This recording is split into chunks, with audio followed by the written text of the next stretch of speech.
So, of course, the seat wasn't taken. I sit down.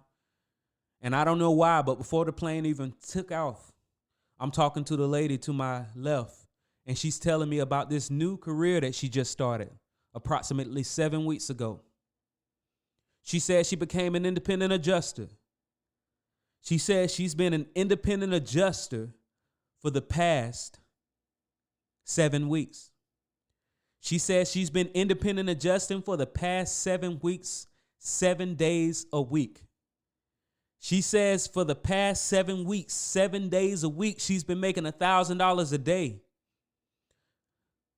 For the past 7 weeks, 7 days a week, she's been making $1,000 a day. So in the past 7 weeks, this lady's just made $49,000. Guess what?